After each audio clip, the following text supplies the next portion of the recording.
மலையா, அந்த சேவலை எடுத்து மகா கையில கொடுத்து கழுத்தறுத்து கிழக்கு பக்கமா போட சொல்றா.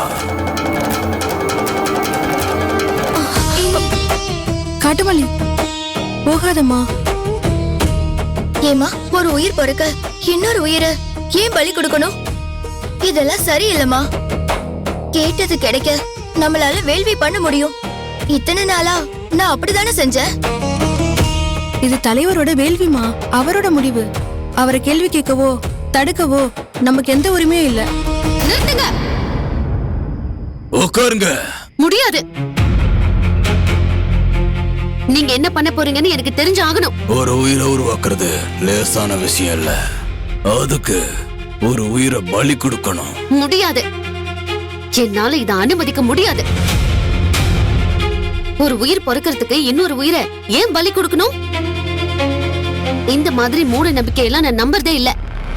ஒரு உயிரை துடிக்க துடிக்க கொண்டுதான் எனக்கு ஒரு குழந்தை பிறக்கணும்னா அப்படி ஒரு குழந்தையே எனக்கு வேண்டாம். பிறக்காது.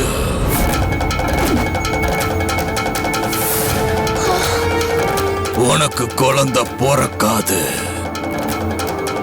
என்னோட வேள்வியை அவமதிச்ச உங்களுக்கு வாரிசு கிடையாது.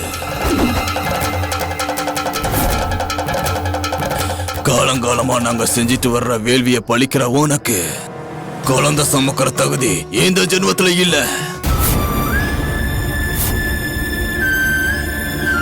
நாங்க உங்க வேள்வியை அவமதிக்கலைங்க ஐயா. ஒரு உயிரை பலி கொடுக்கறது இவளால தாங்கிக்க முடியல.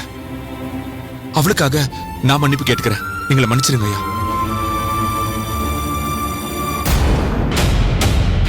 மகா, மகா, மகா, நில்லு மகா. மகா.